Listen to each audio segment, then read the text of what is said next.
Қайырлы күн достар, менің каналыма қош келдіңіздер. Сіздермен бірге Әйгерім, және де бүгін сіздерге әлемге әйгілі өте дәмді, жұп-жұмсақ болып шығатын бөлкелердің рецептісімен бөлісетін боламын.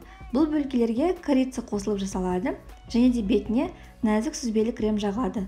Ал дәмін сөзбен айтып жеткізу мүмкін емес.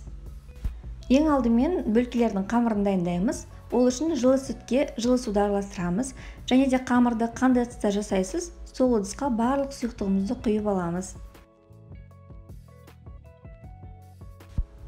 Енді осы жылы сүтімізге ашытқыны, қантты қосып, жақсылап қанты ерігенше венчиктің көмегімен араластырып аламыз.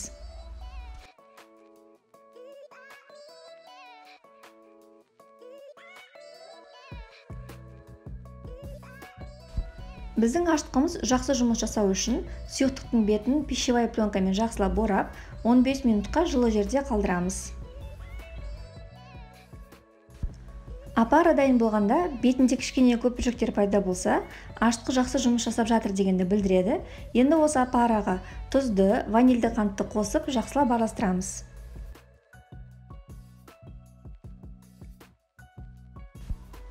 Енді осы сұйықтыққа алдын ала ерітілген сары майды қосып араластырамыз. Сонан соң жұмыртқаны қосып, тағы да бір келкі масса болғанша араластырып аламыз.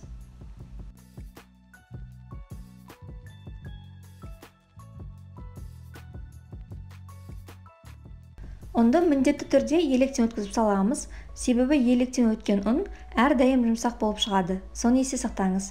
Бірақ бәрін бірден салмаймыз. Бірінші бір бөлігін салып аламыз, сонан соң венчикпен жақсылап бір келкі масса болғанша араластырып аламыз. Енді қалған ұнды қосып, күрекшемен араластырамыз, немесе бірден қолмен қамыр елесек те болады.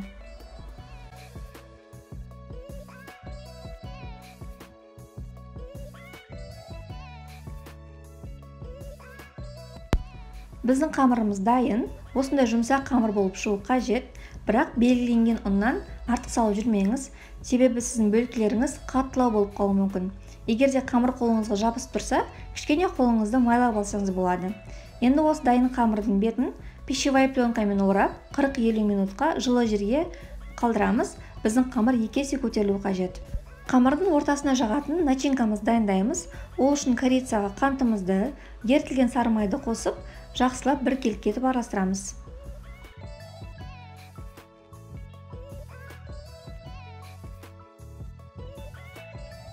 Бір сағат өтті, қамыр осылай жақсы болып көтеріледі, жұп-жұмсақ және де воздушный болып тұрады.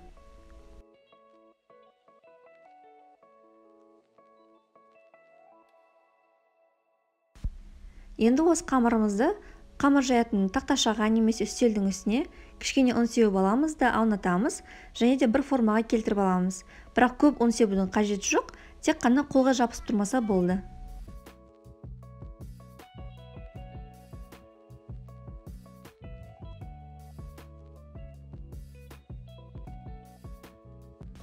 Қамырды формасын келтіріп болғаннан кейін кішкене ұн себемізде жаятын боламыз, бірақ тым жұқа немесе тым қалың қылып жайып жүрмеңіз.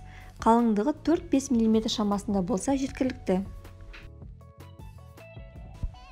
Қамырымызды жайып болғаннан кейін үстіне алдын ала дайындалған салмамызды алып жаямыз. Мен басында осылай қаспен жағып шықтым, бірақ сіздер бірден щеткамен жаққандарыңыз дұрыс, себебі бірден тегіс және де бір келкі болып жағылады.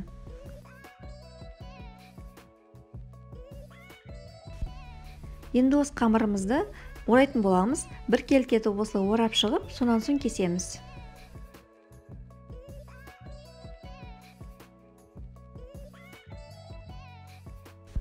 Қамырды теңдей 2 бөлікке бөлеміз, және де әр бөлікті теңдей 8 бөлікке бөліп шығамыз. Сізде осы қамырдан 15-16 дана орта мөлшердегі бөлкелер шығу қажет. Ал мен бөлкелерді үлкен мөлшерде қылғандықтан менде 12 данасы шықты. Дайын бөлкелерді формамызға саламыз, және де бетін полотенцемен жауып 30 минутқа көтерілу үшін қалдырамыз. Бөлкелер дайын болғанша біз крем дайындаймыз. Ол үшін сүзбелі ірімшікке қант ұнтағын, сүтті қосып, шанышқымен бір келкі масса болғанша араластырамыз.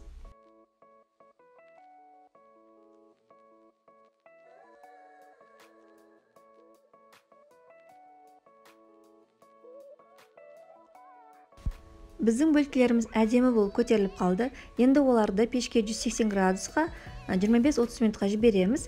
Піскендігін қызарғанынан байқасаңыздар болады. Біздің бөлкелеріміз дайын, осындай әдемі болып шығады. Егер де бөлкені пісіріп болғаннан кейін басы кішкене көтеріліп тұрса, оны ішке қарай қолыңызбен басып жіберіңіз, сол кезде ол ішке қарай кіреді. Енді осы бөлкелеріміз ыстық күйінде үстіне сүзбелі кремімізді жағып шығамыз. Біздің әдемі бөлкелеріміз дайын. Мен негізі бұл бөлкелерді бірінші жасап тұрмын, бірақ дәмі мен ойлағаннан да өте дәмді болып шықты. Қамыры жұп-жұмсақ, нәзік және де дәмді креммен үйлескенде дәмін сөзбен айтып жеткізу мүмкін емес.